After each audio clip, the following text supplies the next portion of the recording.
Muy buenas tardes tengan todos ustedes. Es un gusto continuar con el Congreso Internacional de Argumentación Jurídica en homenaje al doctor Rodolfo Vigo, y hoy nos acompaña una extraordinaria jurista, la doctora Teresa Núquez Martínez de Ecuador. La hemos designado miembro honorario por sesión plenaria del Consejo de la Academia Mexicana de Derecho. Juan Velázquez, muchísimas gracias, doctora, bienvenida. Jesús, muchísimas gracias por esta invitación a participar en este homenaje al profesor Rodolfo Vigo, y también muchas gracias por haberme nombrado miembro honorario de esta prestigiosa academia que se preocupa de impulsar el estudio y análisis del derecho. Muchísimas gracias. La doctora Teresa Núquez Martínez es jueza de la Corte Constitucional de Ecuador, en México lo que es ministro de Corte, abogada por la Universidad Católica de Santiago de Guayaquil, doctora en Derecho por la Universidad de La Coruña en España, tiene estudios de posgrado en Derecho Constitucional, Sistema de Protección de Derechos Humanos, Derecho Administrativo y en Métodos Alternos de Solución de Conflictos. Es profesora titular por concurso de méritos y oposición de la Cátedra Fundamentos de Derecho. Ha sido directora de posgrado en Derecho de la Universidad Católica en el periodo 2003 al 2018 y es miembro honorario de la Academia Mexicana de Derecho. Ella abordará el tema del centrismo al constitucionalismo en el Ecuador. Primeramente, doctora Teresa, ¿qué representa el doctor Rodolfo Vigo para la filosofía del derecho y en especial para la argumentación jurídica? Bien, como se ha señalado a lo largo de este congreso, el profesor Vigo es un jurista dedicado a la teoría, pero también a la práctica del derecho por las distintas labores que ha desempeñado. Pero yo quisiera destacar en él el rol de ser docente y de ser investigador, porque enseñar a otros una ciencia tan apasionante como es el derecho es un desafío en el mundo actual y para lo cual se requiere una verdadera vocación. Y además porque fue precisamente a través de sus alumnos y de sus obras cuando tuve la primera oportunidad de conocerlo por lo que ellos contaban, por lo que él escribía. Más adelante, ya con el paso del tiempo, aquí en Guayaquil, en un congreso internacional de argumentación jurídica donde se abordaban distintos tópicos de interés, tuve ya la oportunidad de conocerlo personalmente y observar su gran desarrollo, tanto para el mundo del derecho como también el manejo de esta enseñanza a través de sus ponencias en los distintos congresos en los que se ha podido participar, ¿no? Y Perfecto. precisamente, Jesús, en base de eso, yo para la mañana de hoy he querido abordar el tema del tránsito del egocentrismo al constitucionalismo, observándolo desde el Ecuador. Perfecto. Pues precisamente determinando en estos parámetros, Teresa, la segunda mitad del siglo XX marca el tránsito del Estado de Derecho legal al Estado de Derecho constitucional. ¿Cómo influyen estos acontecimientos en el Ecuador, como tú lo señalaste previamente? Una de las preocupaciones principales de la humanidad siempre ha sido el control en el exceso en el ejercicio del poder, ¿verdad? Desde la filosofía inglesa, avanzando por la ilustración francesa, fueron preocupándose de ir limitando el poder que tenían las monarquías absolutistas. De esa manera, la evolución del derecho en Europa se preocupó en fortalecer el Parlamento para ir poniendo límites de alguna manera a los excesos de poder que se presentaban. En ese contexto, nosotros podemos observar que los ordenamientos jurídicos tenían como centro a la ley como consecuencia también de un principio de soberanía parlamentaria. Una realidad que sería distinta en Estados Unidos, ya que, como conocemos, tempranamente en su vida republicana, ellos incorporaron el control difuso o judicial de la Constitución. En Ecuador, para 1830, cuando se funda la República del Ecuador, la Constitución no era el centro del ordenamiento jurídico, ¿verdad? La doctrina que prevalecía en esa época consideraba a la Constitución más como un instrumento político, como un estatuto orientador, como un conjunto de normas, de principios, pero que siempre requerían el auxilio de normas infraconstitucionales, entre ellas la ley, para poderla hacer efectiva y práctica. Creo que también influyó que en el Ecuador, al igual que en una buena parte de Latinoamérica, la influencia del Código Civil francés a través de la implementación del Código Civil chileno de Andrés Bello contribuyó tanto a que los operadores de justicia, los abogados en ejercicio, la academia, tuvieran como práctica y como centro a la ley, sin considerar a la Constitución como una fuente directa de derecho. Ahora, la Constitución era considerada como una norma, sí, pero era considerada como una norma suprema, sí, también era considerada como una norma suprema, pero sin embargo, no era una norma jurídica suprema de aplicación inmediata, sino que era considerada una norma programática, declarativa, de principios que inspiran el ordenamiento jurídico, estructuradora de Estado, de ordenamiento jurídico también, ¿verdad? Donde estaban contenidas las principales normas del Estado, la ley, su proceso de creación y su regulación, pero sin embargo es una norma que necesitaba del auxilio de la ley para su desarrollo, ¿verdad? Para que fuera realmente eficaz. Y así estaba desarrollándose el derecho en el Ecuador con esta mirada legicentrista que hemos hablado, hasta que ocurre un hecho que creo que es observado por todos quienes estamos vinculados al mundo del derecho, como es la Segunda Guerra Mundial, que si bien fue un hecho histórico importante, significó, a mi modo de ver, uno de los cambios más trascendentes para el derecho como tal, porque esto lo lleva a confrontar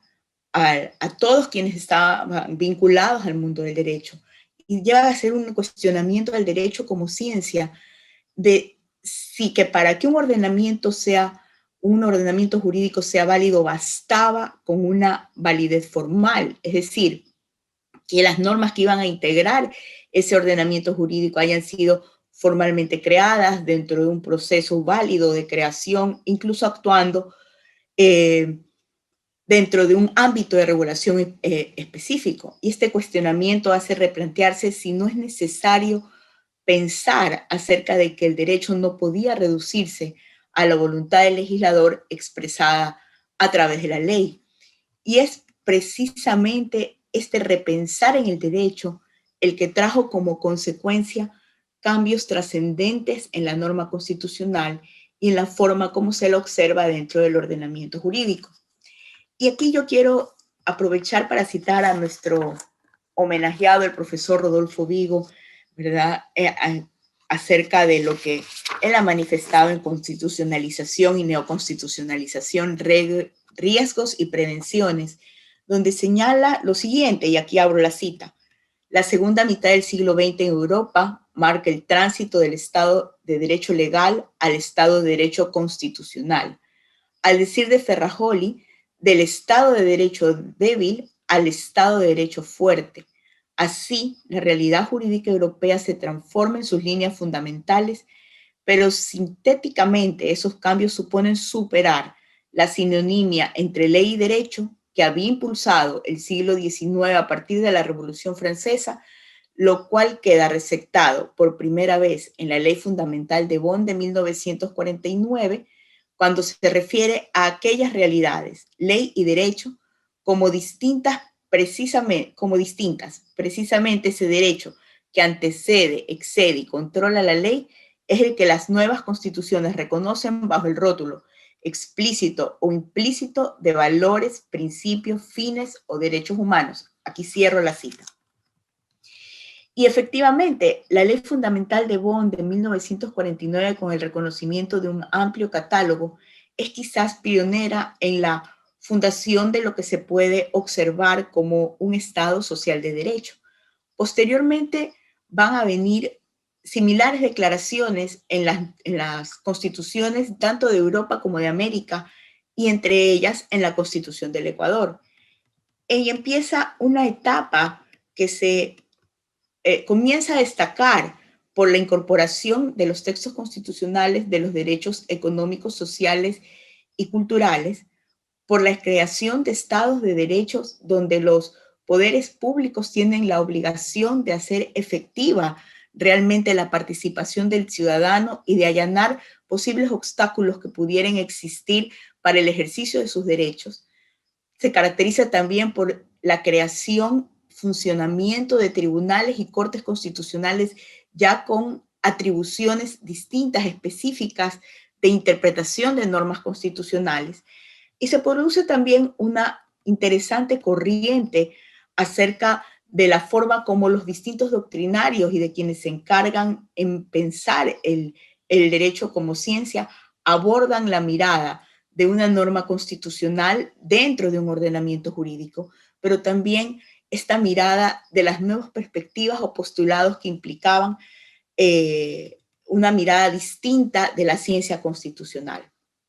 ¿verdad? De esta manera, la concepción de las normas constitucionales, considerándolas ya no solo como normas supremas, sino también como normas jurídicas supremas, con fuerza vinculante,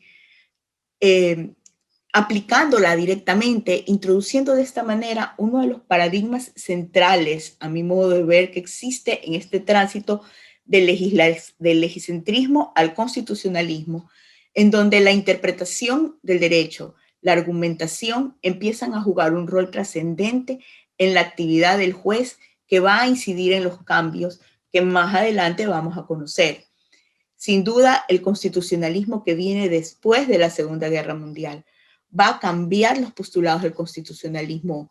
clásico, donde podemos destacar algunos aspectos. Primero, el cambio de las fuentes del derecho, la supremacía de la norma constitucional, la idea de la Constitución como la norma jurídica inmediatamente aplicable, como lo acabamos de mencionar hace un momento, y también una norma constitucional que mira la protección de los derechos de los ciudadanos, pero que también le abre la posibilidad a ese ciudadano de reclamar sus derechos con una mirada en esa norma constitucional. La Corte Constitucional del Ecuador empezó ya desde el año 2008 a dictar una serie de sentencias a propósito de un cambio constitucional que se produce en el Ecuador en octubre del 2008. Si bien ya desde la Constitución del año 1998 habían postulados de obligatoriedad de aplicación de funcionarios judiciales acerca de los postulados establecidos en la Constitución, había un reconocimiento de garantías de derechos y derechos constitucionales, ¿verdad? Y había también un avance en lo que eran los postulados de la ciencia constitucional. Es la Constitución del año 2008 la que empieza a avanzar importantemente en esa transición de lo que se conoce del legiscentrismo al constitucionalismo. Y al analizar los cambios que se han producido en el texto constitucional del año 2008, la Corte Constitucional de la época dicta una resolución el 21 de octubre del 2008, al día siguiente de entrar en vigencia la norma constitucional, donde establece que la Constitución vigente señala una nueva forma de Estado constitucional al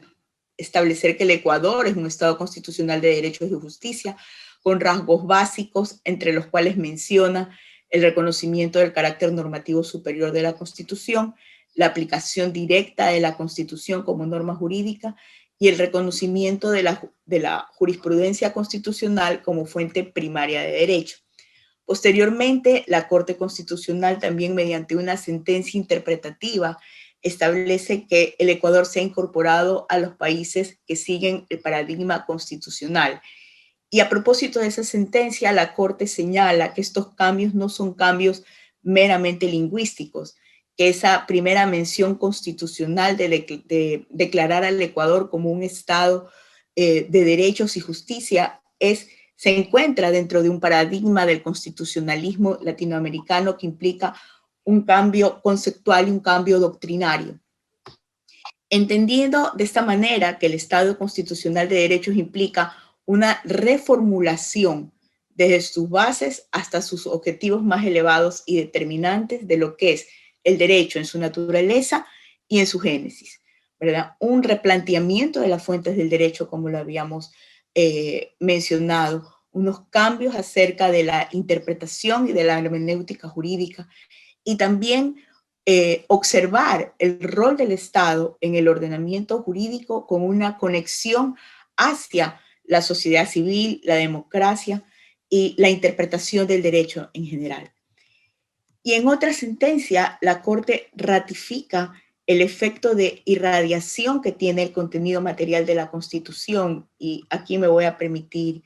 citar esta sentencia, ¿verdad? En donde se establece que, como lo habíamos mencionado hace un momento ya, el Ecuador es un Estado constitucional de derechos y justicia que ha adoptado la fórmula del paradigma del Estado constitucional, que involucra, entre otras cosas, el sometimiento de toda autoridad, función, ley o acto a la Constitución de la República. Entonces, de esa manera, esta sentencia también menciona que el constitucionalismo pretende perfeccionar al Estado de Derecho sometido todo poder legislador y ejecutivo incluidos a la Constitución y apelando a la constitucionalidad y no a la legalidad. Y entre los símbolos característicos del Estado constitucional que señala esta sentencia, yo voy a tomar solo alguno de ellos,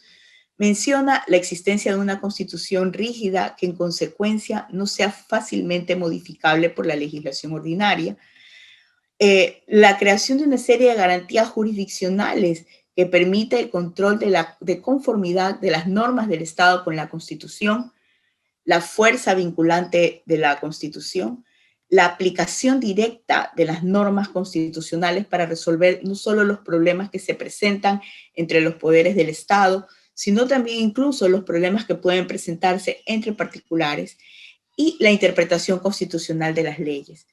Para garantizar la fuerza normativa y la supremacía constitucional, señala esta sentencia, es imprescindible también, como habíamos mencionado, que existan una serie de garantías que permitan superar y corregir violaciones que por acción o omisión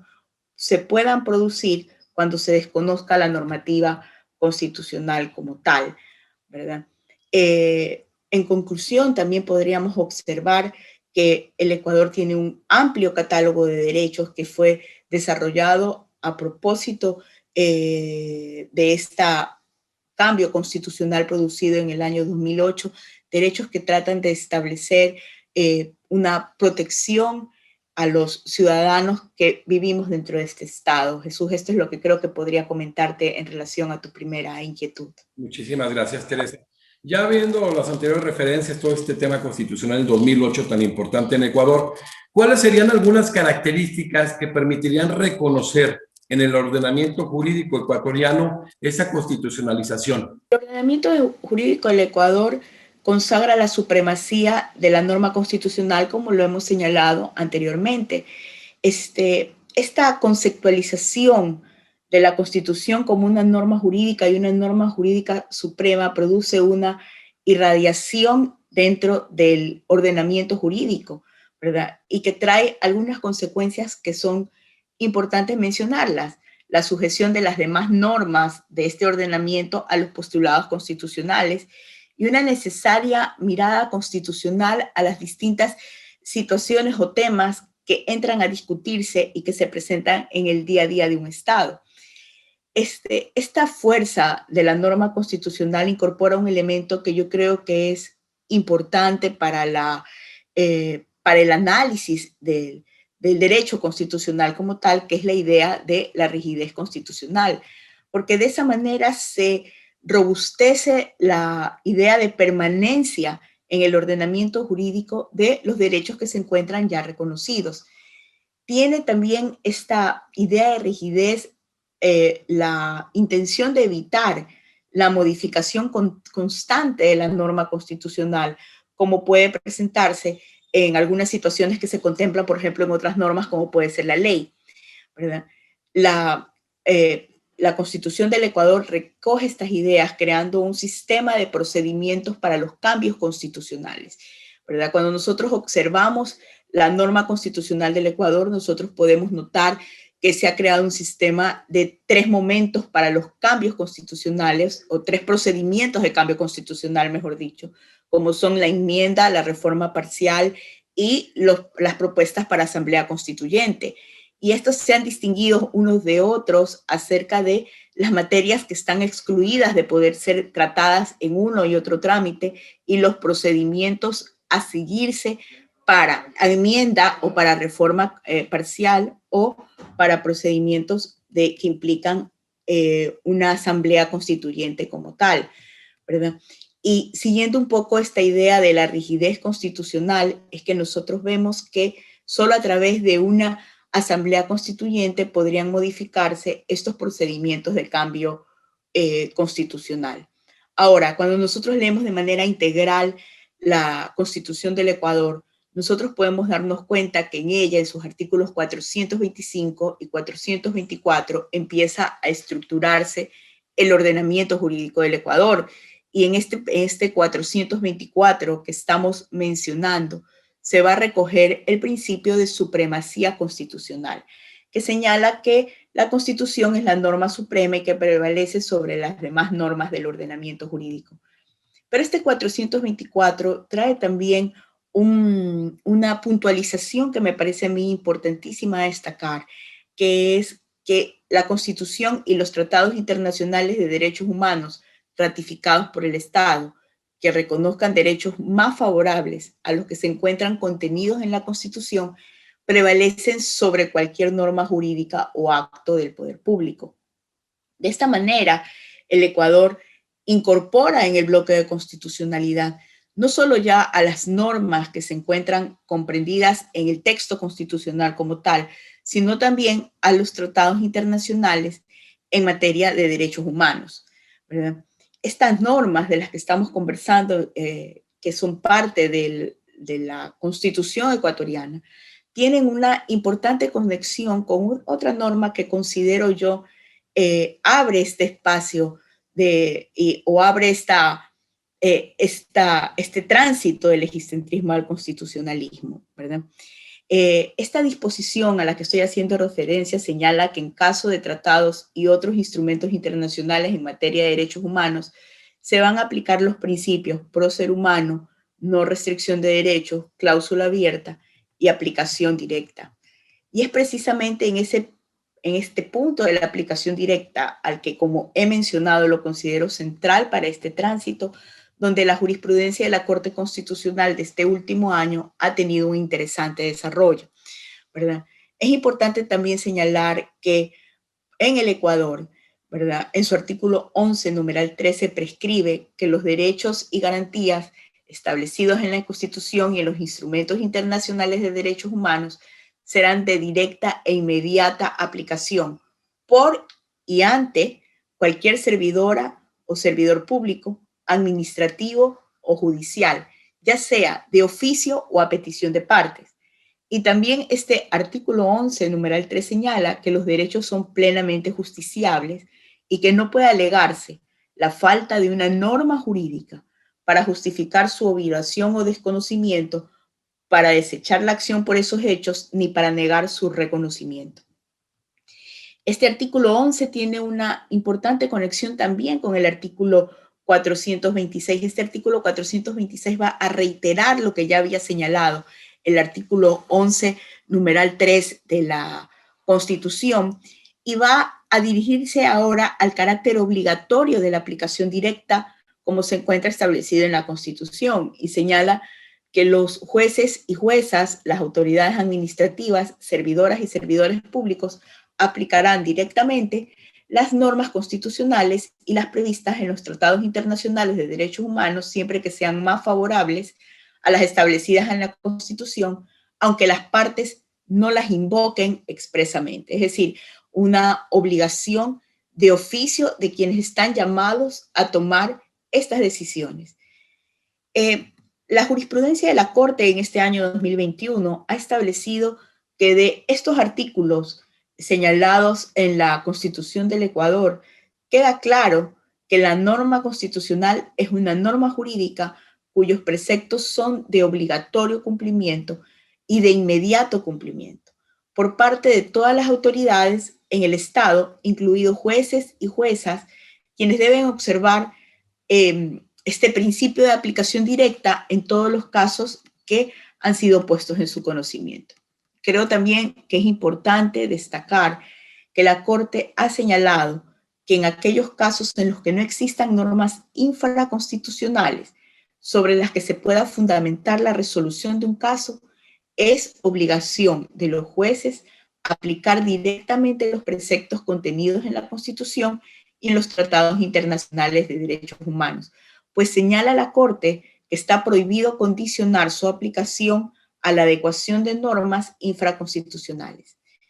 En estas sentencias, en definitiva, se expresa que para garantizar la seguridad jurídica en la resolución de las causas puestas al conocimiento de los distintos operadores de justicia, estos se encuentran obligados a aplicar directamente la Constitución, más aún aquellos casos en los que pudiese existir un vacío normativo, pues de otro modo se dejaría, y aquí cito, a los administradores desprovistos de la tutela efectiva de sus derechos y se negaría el carácter de plenamente justiciables que tienen todos los derechos constitucionales. Cierro la cita.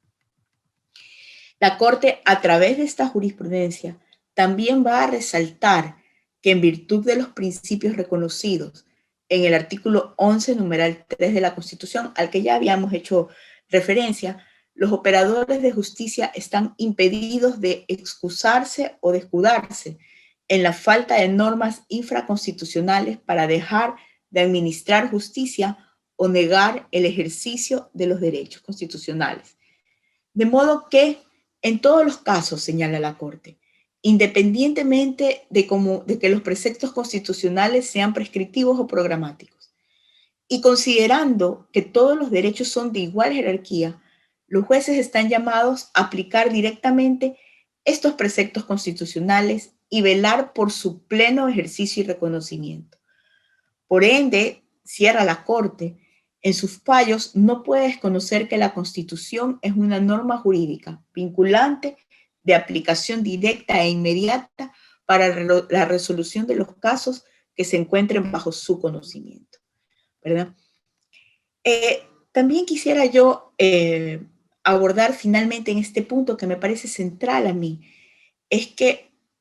por el cambio de paradigma del legicentrismo al constitucionalismo, esto conlleva la necesidad de poner a disposición de los ciudadanos un conjunto de garantías que hagan efectivo el cumplimiento del derecho constitucional, teniendo en cuenta que las garantías van a ser un rango distintivo de un Estado constitucional y de un Estado constitucional de derechos y un Estado constitucional de justicia, ¿verdad? En la Constitución del Ecuador se contemplan 4 garantías: institucionales, normativas, de políticas públicas y garantías jurisdiccionales. Garantías institucionales que tienen como finalidad proteger del legislador ciertas instituciones y organizaciones que se reconocen en la Constitución, tratando de evitar su desnaturalización, por ejemplo, ¿verdad? Garantías normativas comprendida dentro de esto, quizás lo que ya hemos mencionado y que es tan importante como la supremacía constitucional, pero también la normativa del Ecuador tiene una garantía contemplada en sus disposiciones constitucionales, especialmente en los artículos 84 y 424, que va dirigido a todos quienes tienen potestad normativa, en virtud de lo cual tienen la obligación de adecuar, tanto en forma como en contenido, las normas o los derechos previstos en las normas a lo que está contemplado en la Constitución y en los tratados internacionales, ya sea esto para garantizar la dignidad del ser humano, de los pueblos, de las comunidades y las nacionalidades en el Ecuador, ¿verdad? También existen las garantías de políticas públicas, observadas como procesos integradores de decisiones, acciones desarrolladas por autoridades públicas, pero también en colaboración con sector privados que permitan dar atención a las problemáticas que existen dentro de un Estado. Y finalmente, las que yo considero que son las que están marcando esta tendencia constitucionalista en el Ecuador, que son las garantías jurisdiccionales, desarrolladas en una norma infraconstitucional que tiene el Ecuador, bueno, garantizadas en la Constitución y desarrolladas también en la Ley Orgánica de Garantías Jurisdiccionales y Control Constitucional, que dispone en el artículo 7 que estas garantías jurisdiccionales tienen como objetivo la protección eficaz e inmediata de los derechos reconocidos en la Constitución y en los instrumentos internacionales de derechos humanos, que cuando se produce una violación también tiene el objetivo de la declaratoria de esa violación de uno o de varios derechos en caso de que esto suceda. Y tercero, tiene también la posibilidad de dar una reparación integral por los daños causados por la violación que se ha presentado. En el Ecuador, esta estructura de garantías jurisdiccionales tiene una mirada en la cual un juez de instancia de cualquier materia se transforma en juez constitucional para conocer algunas clases de estas garantías, como pueden ser la acción de protección, un habeas data, un habeas corpus,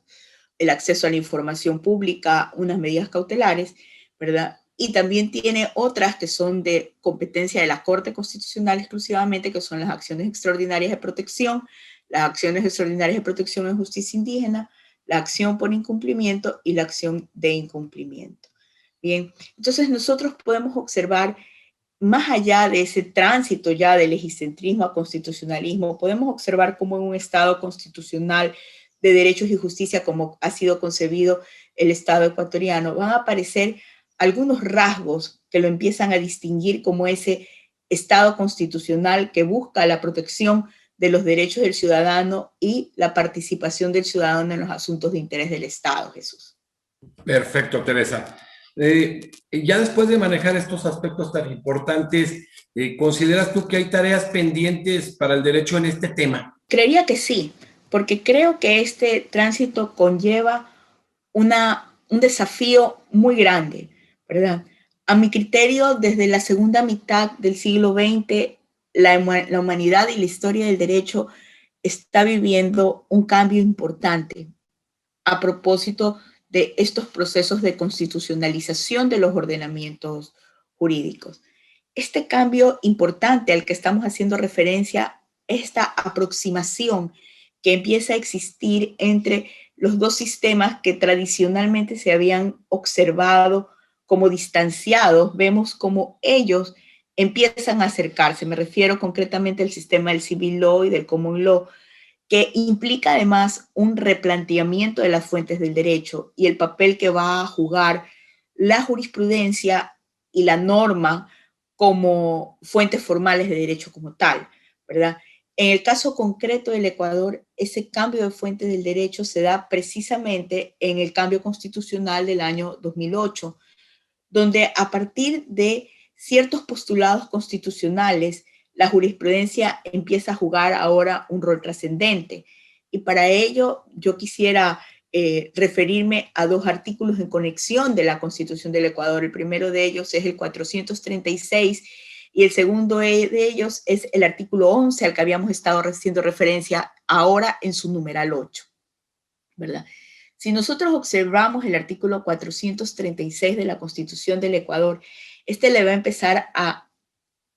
determinar atribuciones a la Corte Constitucional, ¿verdad? Y cuando nosotros miramos el artículo 436, el 436 señala que la Corte es la máxima instancia de interpretación de la Constitución, de la Constitución y de los tratados internacionales de derechos humanos.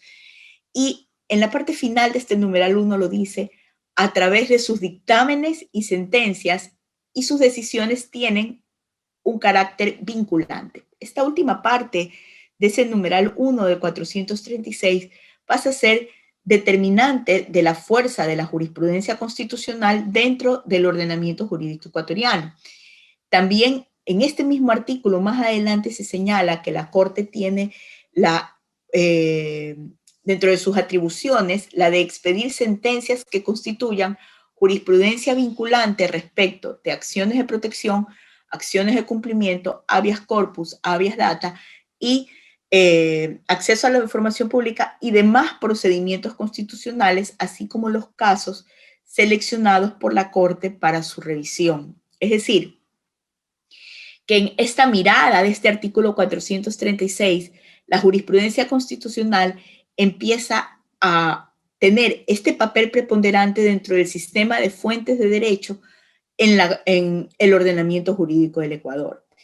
El artículo 11, numeral 8, que va a jugar un papel importante y que conecta con este artículo 436, va a señalar también algunos aspectos que considero que vienen a ser importantes. ¿Y por qué lo considero así? ¿Verdad? Si bien el artículo 436, en su numeral 1, ya había establecido que los criterios que se encuentran consignados en sentencias y dictámenes de la Corte Constitucional constituyen una interpretación de cierre del ordenamiento jurídico ecuatoriano, ya sea de la Constitución como de los tratados internacionales de derechos humanos que se encuentran ratificados por el Ecuador, y que en consecuencia estas decisiones revisten el carácter de vinculante, este artículo 11, numeral 8 de la Constitución al que estoy haciendo referencia señala que el ejercicio de los derechos se rige por los siguientes principios, y cuando va hacia el numeral 8 expresa que el contenido de los derechos se desarrollará de manera progresiva a través, y aquí viene lo importante del artículo, las normas, la jurisprudencia y las políticas públicas. El artículo sigue señalando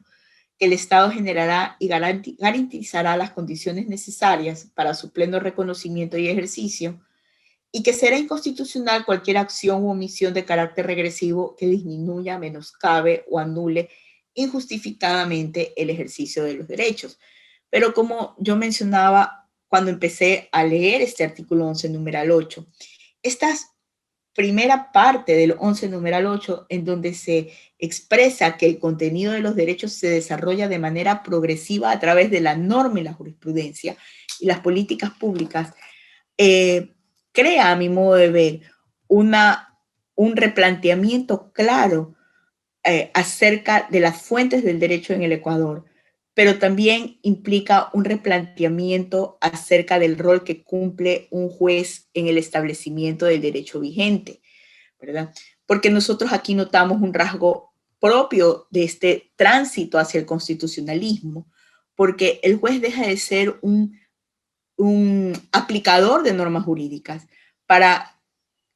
transformarse en un creador de reglas jurisprudenciales que influyen notoriamente en el ordenamiento jurídico del Ecuador. Y esto lleva a un replantearse, si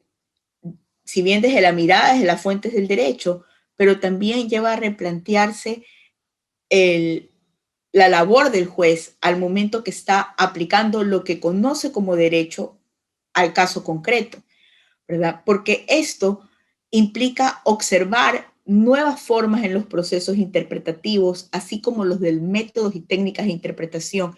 y obviamente también a través de, y la forma como se van a armar los procesos argumentativos, ¿verdad? En el desarrollo de la actividad judicial. Una mirada, a mi modo de ver, del derecho totalmente distinta, una mirada del derecho como ciencia, una mirada integradora del derecho, porque incluye no solamente a la actividad normativa, sino que observa el derecho desde sus postulados, desde sus principios, la actividad que tiene el derecho desde uno de sus ámbitos, como puede ser la regulación, la normativa jurídica, el rol de la jurisprudencia. Y esta mirada conjunta e integradora del derecho es algo que, si bien el juez empieza a jugar un papel importante, también es un replanteamiento para todos quienes estamos vinculados al mundo del derecho de distintos roles, es decir,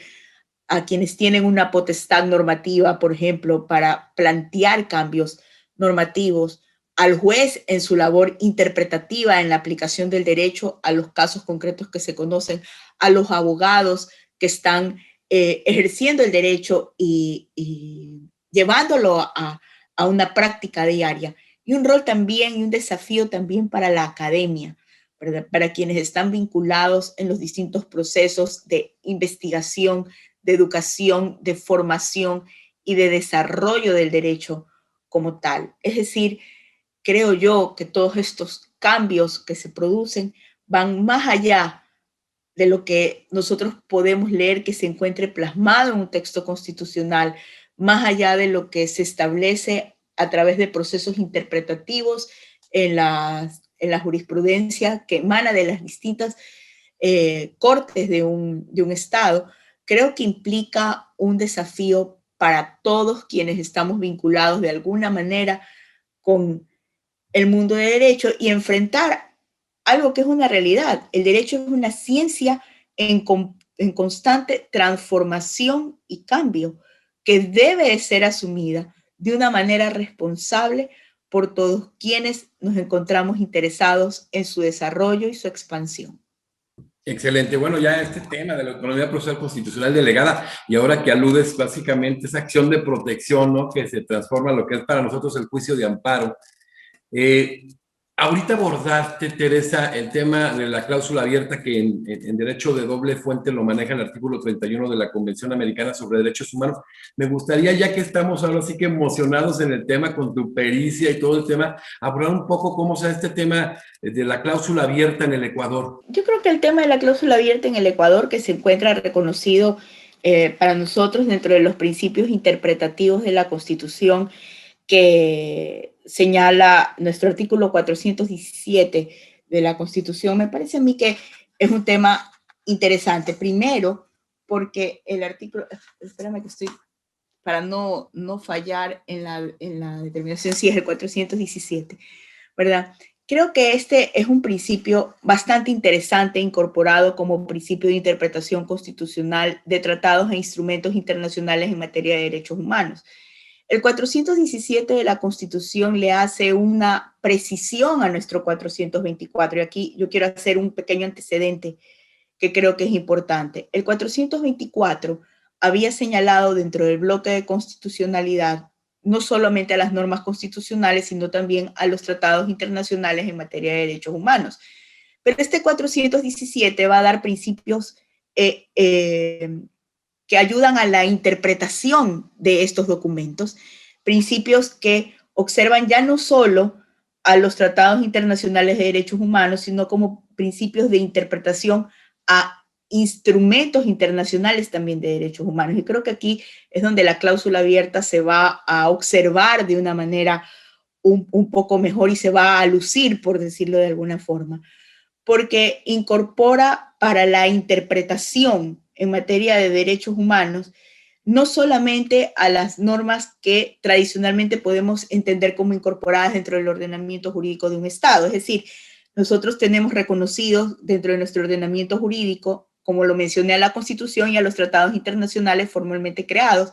sino que como principio de interpretación lo lleva a observar lo que existe en el acervo jurídico, ya no solamente dentro de lo que se conceptualiza en el ordenamiento jurídico interno, sino en este acervo jurídico internacional que permite ayudar a explicar e interpretar quizás de forma más tuteladora, por decirlo de alguna manera, el desarrollo de los derechos. Lo veo como un principio de interpretación bastante moderno, pero que conlleva un gran compromiso, porque conlleva primero observar el derecho, los límites que puede tener, límites implícitos o explícitos que puede tener, observar el verdadero valor de un principio interpretativo y nos permite mirar el derecho también, a mi modo de ver, de una manera globalizada, abandonando un poco la idea que se tenía años atrás de que el derecho estaba limitado o ceñido a las fronteras de un Estado. Nos permite observar un poco más allá el derecho, nos permite mirar al derecho como ciencia en el mundo en el que nos estamos desarrollando como tal. Qué interesante, la verdad, qué disertación tan agradable, ahora que nos ven en América Latina y en Europa. Pues yo creo que qué importante es primero reconocer a un jurista como Rodolfo Vigo y luego tener un cartel de disertantes como tu caso y los que han venido pasando y los que siguen a continuación. Pues muchísimas gracias, Teresa. Y cerrar, ¿no? Qué importante es, reitero, reconocer a alguien como Rodolfo Vigo, lo que le ha venido aportando al derecho, Teresa.